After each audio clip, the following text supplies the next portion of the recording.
Exercice d'évaluation des membres du gouvernement au Premier ministère ce lundi. 6 ministres ont présenté leur bilan de 2023 au chef du gouvernement. Ont-ils bien travaillé l'année dernière? Qu'ont-ils fait exactement? Vous entendrez Jean-Emmanuel Ouedraogo de la communication, Karamoko Traoré des affaires étrangères et Aminata Sabane de la transition digitale.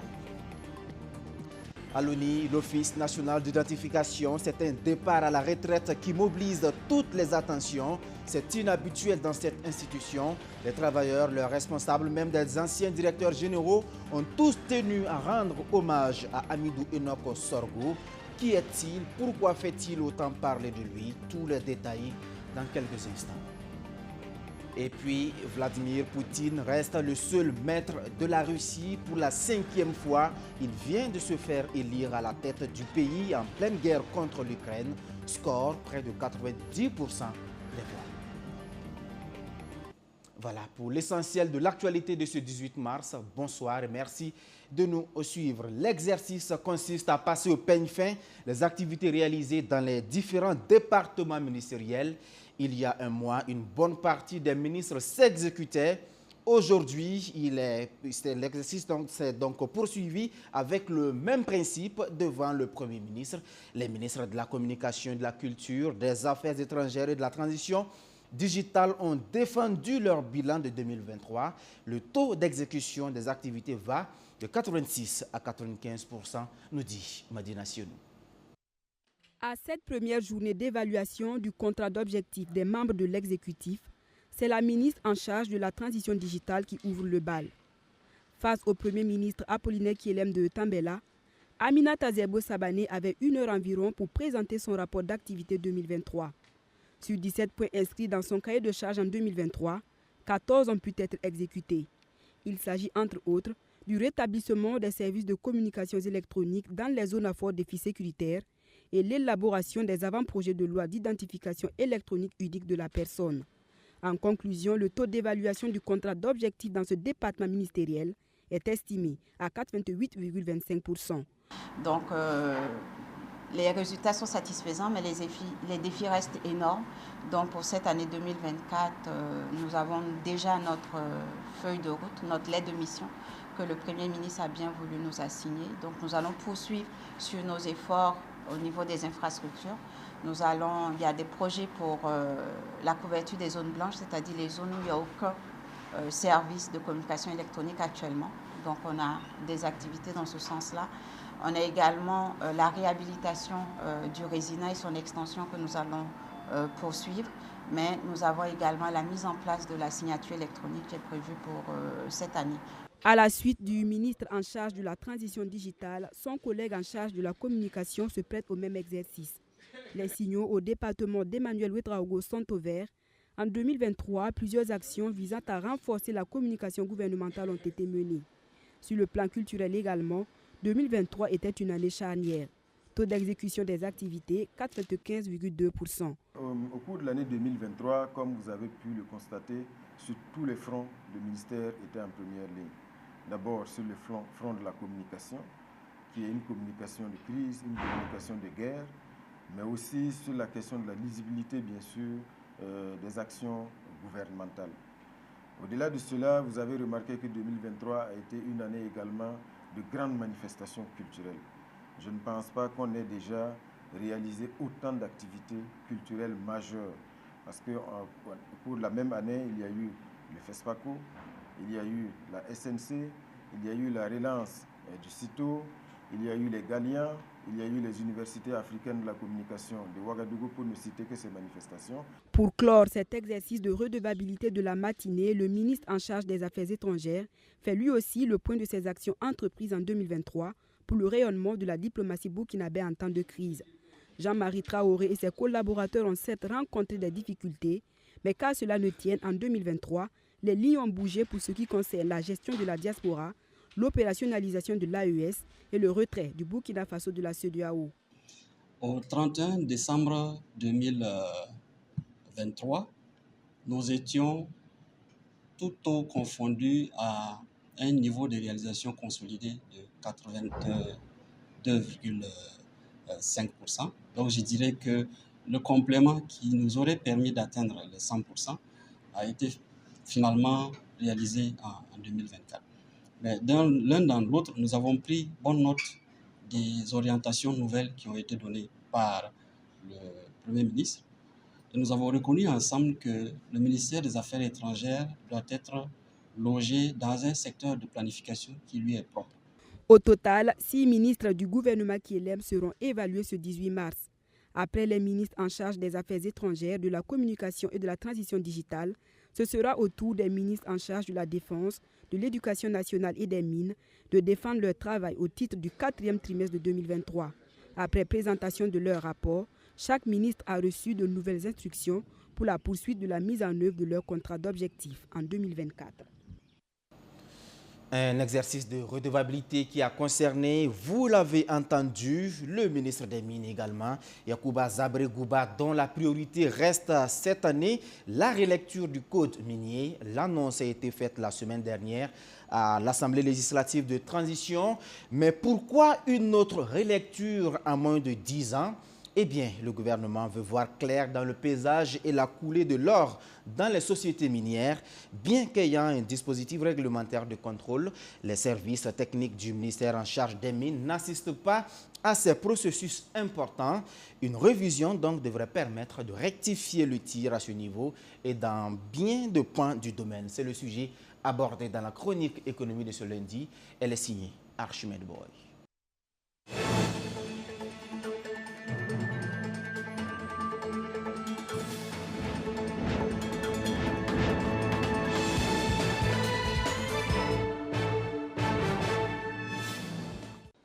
2349 milliards de francs CFA de recettes d'exportation d'or en 2023 classe le Burkina Faso, 4e producteur d'or africain, avec 56,8 tonnes issues des 12 sites miniers en activité. Les recettes versées au budget de l'État, elles, s'élèvent à 529 milliards de francs CFA contre 468 milliards de francs CFA en 2022. Des chiffres traduisant un secteur en pleine croissance depuis 2009, certes, mais en proie à des difficultés liées au cadre réglementaire. L'une des difficultés est soulevée le 15 mars dernier à l'hémicycle par le député Mamadou Yaro au cours de la séance plénière recevant le ministre en charge des mines. Les services techniques du gouvernement assistent-ils à la coulée et au pesage de l'or? Et la réponse du ministre est celle-ci. Les services techniques ne participent pas pour le moment à la coulée. Toutefois, précise le premier responsable du département en charge des mines, un dispositif de contrôle des données fournies par les sociétés minières existe. Il s'agit notamment du décret de 2018, dont j'ai fait cas tout à l'heure, portant conditions de coulée, de pesée et de colisage de l'or produit industriellement et du contrôle de la quantité et de la qualité de l'or et des autres substances précieuses. Toutefois, ce dispositif n'est pas entièrement déroulé, notamment dans son volet contrôle de la qualité. Avec toutes ces failles dans le système de contrôle, se pose alors légitimement la question de la fiabilité de l'assiette fiscale du secteur minier burkinabé. Sur ce point, Yacouba Zabregouba rassure.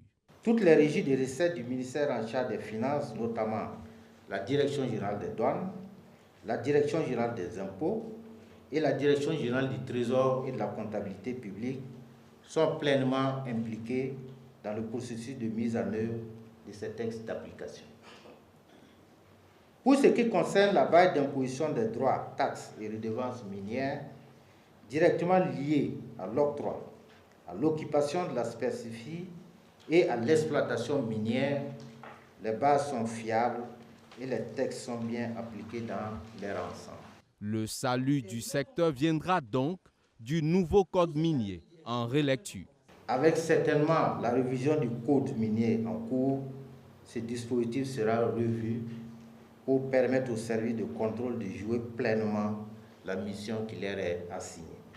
À terme, il s'agira pour les services de contrôle de prendre part aux opérations de coulée d'or et de prélever des échantillons de chaque lingot en vue de confirmer par des analyses les titres en or et en sous-produits déclarés par les sociétés minières. Ce nouveau code minier, annonce le ministre, sera sur la table des députés dès la semaine prochaine.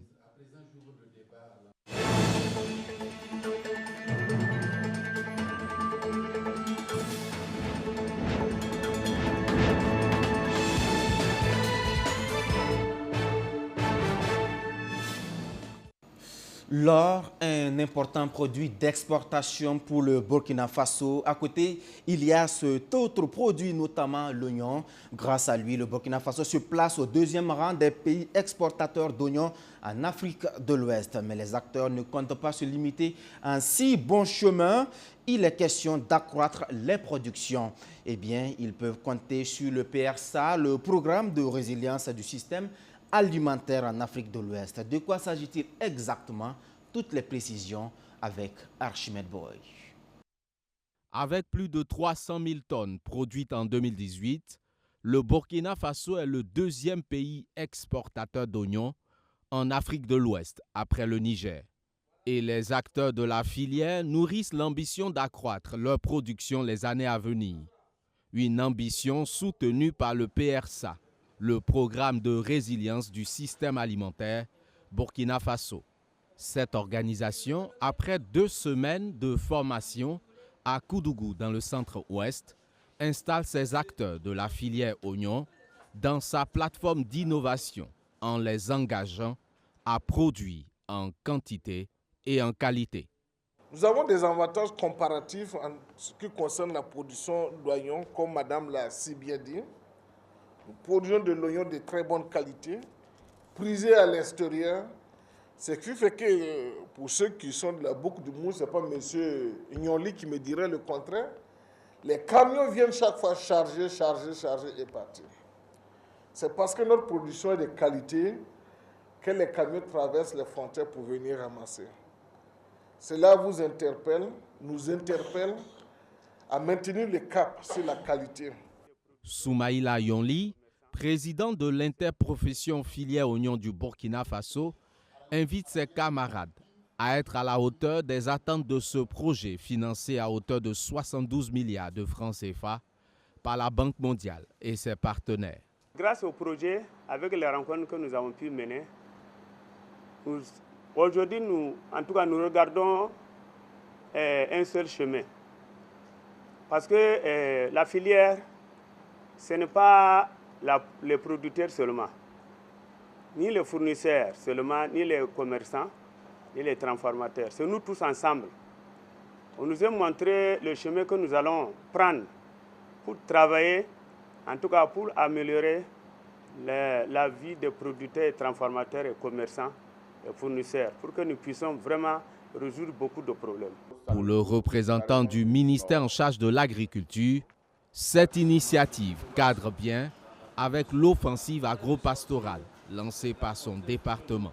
C'est bien vrai que, de manière spécifique, l'oignon ne fait pas partie des filières qui ont été retenues dans cette offensive, mais il faut reconnaître que l'oignon, c'est quand même une filière maraîchère très importante du Burkina Faso, qui vient même pratiquement en première position avant la tomate. Parce qu'aujourd'hui, les statistiques nous montrent que nous avons une production de près de 370 500 tonnes annuellement. C'est vraiment très important, suivi, n'est-ce pas, par la tomate qui est autour de 300 000 tonnes. Pour la campagne agricole à venir, le PRSA s'engage à offrir plus de 300 millions de semences aux producteurs d'oignons du pays. Du centre-ouest cap maintenant sur la région du nord où Robert Lucien Jean-Claude Kargougou était en visite ce week-end. Le ministre de la Santé est allé encourager les agents de son département à Gourcy. Occasion pour lui de superviser le temps d'une matinée la campagne nationale de vaccination contre la rougeole et la rubéole, une campagne qui vise plus de 2 millions d'enfants de 9 à 59 mois. Amadou Diko. En première ligne de cette campagne nationale de vaccination contre la rougeole et la rubéole, le ministre en charge de la Santé, Robert Jean-Claude Kargougou. Nous sommes au CSPS urbain de Gourcy, dans la région du Nord. Le premier responsable du département de la Santé administre ici une dose de vaccin à cet enfant. Une injection qui protège désormais ce tout petit contre la rougeole et la roubeole. L'acte marque ainsi le top de départ de cette vaste campagne nationale contre ces deux maladies. Globalement, environ 2 800 000 enfants de 9 à 59 mois seront impactés à travers le pays. C'est une campagne qui va se réaliser en mettant en œuvre les stratégies fixes et avancées. C'est-à-dire que les mères d'enfants de 9 mois à 59 mois pourront venir dans les formations sanitaires, pourront aller dans les sites habituels de vaccination, mais aussi dans d'autres sites qui leur seront indiqués par les agents de santé pour que leurs enfants puissent être vaccinés. Éliminer la rougeole et la rubéole au Burkina Faso, c'est un défi majeur du gouvernement de la transition. Les voies et moyens sont engagés pour tenir ce pari. En témoigne cette ambulance médicalisée flambant neuve, mise à la disposition du corps soignant du CSPS de Gourcy. Avec les agents de santé, Lucien Kargougou lance la mobilisation générale pour contrer cette épidémie qui a déjà occasionné une dizaine de décès. Si les mères d'enfants de 9 mois à 59 mois adhèrent effectivement à la vaccination, on devrait véritablement arriver à éteindre les foyers que nous rencontrons. À une cinquantaine de kilomètres d'ici, plus précisément à Waïgouya, ce sont les efforts des agents de santé qui se sont illustrés au cours de l'année dernière qui sont mis en avant. Des efforts reconnus par le chef du département de la santé, accompagnés cette fois-ci par d'autres membres du gouvernement. Plus d'une vingtaine d'acteurs de la santé font montre d'une résilience malgré le contexte sécuritaire difficile. Vraiment, nous sommes très ravis de recevoir vraiment ce prix qui invite également à beaucoup plus d'ardeur dans ce que nous faisons tous les jours pour le bien des patients. Nous aidons vraiment les malades à être bien pris en charge et nous rendons grâce à Dieu pour cette prise en charge. Nous sommes contents de le faire. Et les portes sont toujours ouvertes pour recevoir tout blessé qui arrive au chercheur de Waïgouya. Malgré l'adversité, nous y travaillons avec joie. Cette cérémonie d'hommage aux agents de santé du Nord se tient en marge des journées scientifiques et portes ouvertes du centre hospitalier universitaire régional de Waïgouya. Une tribune qui a permis aux acteurs de la santé de réfléchir sur l'adaptation et la résilience de leurs outils de travail face aux défis sécuritaires. À l'ONI, l'Office national d'identification, c'est un fait inhabituel. Célébrer un directeur de la production qui est admis à la retraite. Mais pourquoi donc déroger à la règle cette fois? Eh bien, les témoignages sont unanimes sur les qualités humaines et professionnelles de Hamidou Enoch Sorgo. L'homme aura contribué avec brio à la production de plusieurs milliers de cartes nationales d'identité burkinabé. On en sait plus avec Océane Daboné et Roméo Koïta. C'est une première à l'Office national d'identification. Tous sont là, personnel et premiers responsables. Au centre de cette mobilisation inédite, un homme, le désormais ex-directeur de la production des documents d'identification de l'institution. Après 5 années passées à son poste, l'homme que tous célèbrent aujourd'hui est admis à la retraite. Le commissaire principal de police, Hamidou Enoch Sorgo, aura contribué à la réalisation de plus de 8 millions de CNIB et plus de 380 000 passeports. Au-delà de ses qualités professionnelles, les collaborateurs magnifient un collègue aux valeurs inestimables. 5 ans, 5 mois, 4 jours, disais-je, ces moments intenses nous auront permis de découvrir une personne incarnant l'engagement, l'excellence, la détermination et le dévouement au travail. Sa carrière l'a mené jusqu'à l'ONI et nous a fait profiter tant sur ses compétences professionnelles que sur ses qualités humaines. Il a occupé des fonctions, les a bien remplies en toute conscience et professionnalisme. Nous avons apprécié son sens de dévouement de l'art de l'écoute. Cet empressement à conseiller, orienter nous a permis de comprendre et connaître la grandeur d'âme qu'il a. Ce sexagénaire n'est pas resté indifférent. L'instinct est une surprise pour lui. Bon, vraiment, je dirais que je suis très ému. Je ne m'attendais pas à de telles cérémonies. Ça a été une surprise pour moi. Et je remercie infiniment la direction générale de l'Office national d'identification. Et je sais que sous la conduite de son directeur général, que cette cérémonie a été organisée. Et vraiment que Dieu bénisse chacun, que ce soit le personnel de l'Office national et le personnel également en dehors de l'Office national, les parents, les amis qui ont honoré de leur présence à cette cérémonie.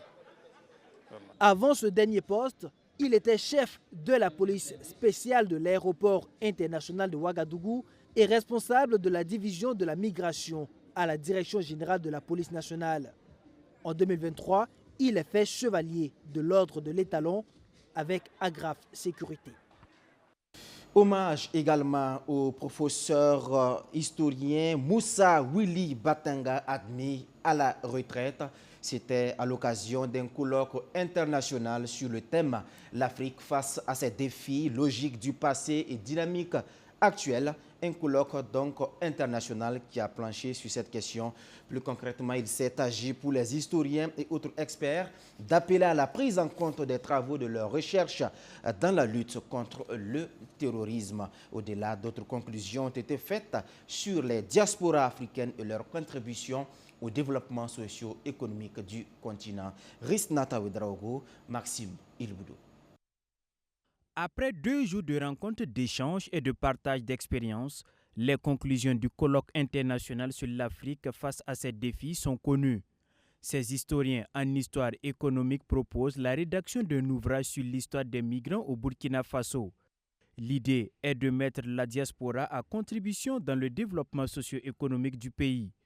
Au niveau du Sahel, invite est faite aux autorités politiques à prendre en compte les travaux de recherche des historiens dans la lutte contre le terrorisme. Les recommandations qui ont été faites vont être transmises à qui de droit.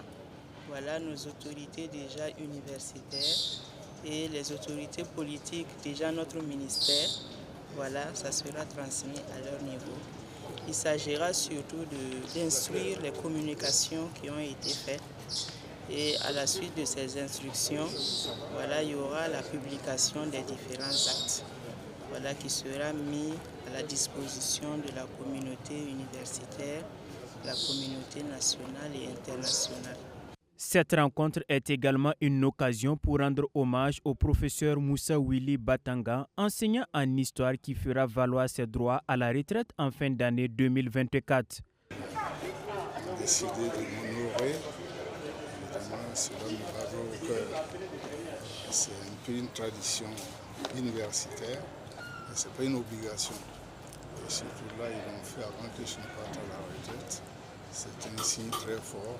Enseignant-chercheur au département d'histoire et archéologie à l'université Joseph Kizerbo, le professeur Moussa Willy Batanga est spécialiste des questions migratoires.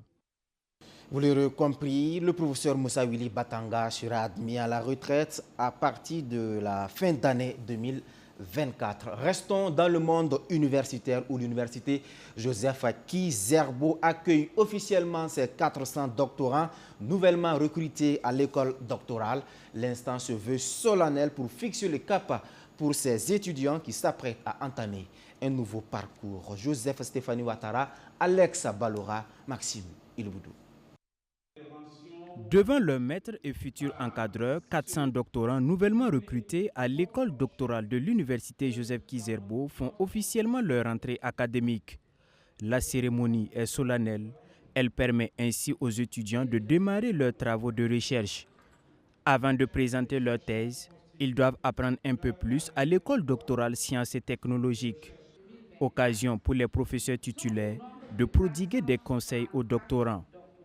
Cette rentrée, nous l'avons voulu solennelle, c'est pour permettre de donner des conseils aux doctorants et de leur montrer le parcours qu'ils ont à faire une fois qu'ils ont été admis dans les laboratoires pour faire leurs travaux de recherche. Ces doctorants sont formés sur une thématique donnée et à la fin, ils ont le grade de docteur dans une discipline donnée. Et à partir de cette formation qu'ils ont reçue, ils sont amenés à continuer à faire de la recherche ou alors à venir dans l'enseignement. Tout en enseignant, ils continuent toujours de faire de la recherche parce que tout enseignant est avant tout un chercheur. Et donc, on pense que ces doctorats vont être la relève de demain. Pour la thèse, il faut une préparation d'au moins 3 ans. Les futurs docteurs sont bien conscients et comptent vite se mettre au travail. On a reçu plein d'informations au cours de cette rentrée solennelle et cela nous permet déjà de nous engager et de savoir bien nous préparer, de nous planifier et de pouvoir au moins faire face aux difficultés que nous aurons au cours de la thèse. Et nous comptons sur en tout cas nos encadreurs et aussi sur l'aide de Dieu. Voilà, et nous aussi pour nous armer de courage et puis pour pouvoir terminer les travaux de thèse. Et je pense qu'à travers cette rencontre, nous avons eu beaucoup d'informations qui nous concernent et qui nous permettent également de mieux comprendre le chemin que nous avons à parcourir pendant ces 3 années. Il est bon de savoir, pour intégrer l'école doctorale, il faut disposer entre autres d'un master, d'un diplôme jugé équivalent reconnu par le CAMES et en adéquation avec les champs thématiques du projet de thèse. Lui se positionne comme l'un des meilleurs cadres de formation universitaire au Burkina Faso et en Afrique. Des yeux, l'Institut international d'ingénierie de l'eau et de l'environnement s'ouvre une fois de plus aux potentiels futurs apprenants. Plusieurs dizaines d'élèves issus des établissements de Ouagadougou ont été invités à découvrir la grande école Océan d'Abonné, Madina Sienou. Salle de conférence de l'Institut international d'ingénierie de l'eau et de l'environnement. Ici, des élèves de différents établissements scolaires de Ouagadougou écoutent attentivement des témoignages d'anciens étudiants de cet institut privé de formation au métier de l'eau. Une opération pour inciter ces futurs étudiants à choisir la destination 2 yeux pour la poursuite de leurs études universitaires. Nous sommes venus ce matin pour la journée porte ouverte de 2 yeux. Ça m'a beaucoup appris, ça m'a permis d'apprendre beaucoup de choses. D'abord, la visite des différents laboratoires m'ont permis de voir la pratique de ce que nous faisions déjà en classe, en physique, chimie et en SVT. Donc j'ai trouvé le cadre de vie idéal et adapté à l'éducation supérieure. Je dirais qu'on est convaincu. Le matériel, le point que nous avons vu, ils sont vraiment riches en équipement. Le laboratoire, on a visité. Je pense que ça suscitera de l'envie auprès de ces élèves à donner le meilleur d'eux-mêmes afin de pouvoir rejoindre l'équipe et venir aux 2 yeux en tant qu'étudiants l'année prochaine. Ces journées portes ouvertes initiées par l'Institut 2 yeux sont aussi une occasion pour ses premiers responsables de susciter des vocations dans les métiers de l'eau auprès de ces jeunes Burkinabés. Nous reconnaissons que nos pays ont un déficit en formation en ingénieur. Donc le fait d'amener ces jeunes, de leur montrer ce que c'est que la formation d'ingénieur, quels sont les dispositifs, les laboratoires, tout ce que nous avons mis en place pour qu'ils puissent devenir des ingénieurs, c'est en fait un des objectifs. Susciter donc des vocations dans le domaine. Deuxième chose aussi, comme j'ai dit, c'est créer un climat de confiance entre l'Institut 2 yeux et les différentes parties prenantes. C'est-à-dire tout simplement les lycéens et les encadreurs, les parents d'élèves, mais aussi les partenaires de 2 yeux, pour montrer qu'en fait, nos ambitions que nous exposons, nous avons aussi les moyens pour les réaliser. Créée en 1969, l'école 2 yeux forme des ingénieurs spécialisés dans les domaines de l'eau et de l'assainissement, de l'énergie et de l'électricité. Chaque année, l'Institut offre plus de 160 bourses d'excellence à ses meilleurs étudiants. Et parmi les futurs étudiants de 2 yeux, peut-être des élèves actuels du lycée Marienne Ngouabi de Ouagadougou, un lycée qui dispose d'un club de citoyenneté et d'écologie, un club qui fait dans la promotion du civisme, de l'intégrité, la solidarité et le patriotisme. C'est une campagne de citoyenneté qui vient d'être lancée. Stéphanie Bonkongou, Benjamin Kwame. Sensibiliser les élèves à la citoyenneté et à l'assainissement de leur cadre de travail, c'est le premier but du club de citoyenneté et d'écologie du lycée Marienne Ngouabi de Ouagadougou. Ces actions seront menées tout au long de l'année 2024 Et ce 14 mars 2024 marque le lancement officiel de la campagne avec à la clé plusieurs activités dans les lycées et collèges. Dans notre programme, on a d'abord la sensibilisation de nos camarades sur le respect du règlement intérieur. Ensuite, on a la sensibilisation sur l'assainissement de notre cadre de vie. On a également la disponibilisation des poubelles dans l'enceinte de l'établissement pour pouvoir faciliter cet assainissement. Et ensuite, nous avons également la sensibilisation sur la sécurité routière et aussi la collecte de fonds pour soutenir l'effort de paix. Avec l'appui de nos éducateurs et aussi des initiateurs de notre club, nous comptons sûrement arriver à bout de toutes nos activités prévues. Parrain de cette cérémonie, le ministre en charge de la justice encourage et félicite cette initiative. Maître Edasso Rodrigue Bayala fait la promesse d'accompagner le club afin qu'il atteigne son objectif. Une invite est adressée également aux autres établissements à faire de même. Notre objectif, c'est de les encourager à aller vers un succès franc et d'essayer de tendre avec nos collègues, bien entendu, en charge de l'éducation nationale, de la jeunesse, de la sécurité routière, pour que cet exemple du lycée Mariam Ongwabi, qui est en train de faire preuve, puisse être dupliqué dans les autres établissements. Et je répète, il faut que les plus jeunes parlent aux plus jeunes pour que le message puisse passer. Cette initiative du club de citoyenneté et d'écologie du lycée Mariam Ongwabi a vu le jour au terme de la Semaine nationale de la citoyenneté.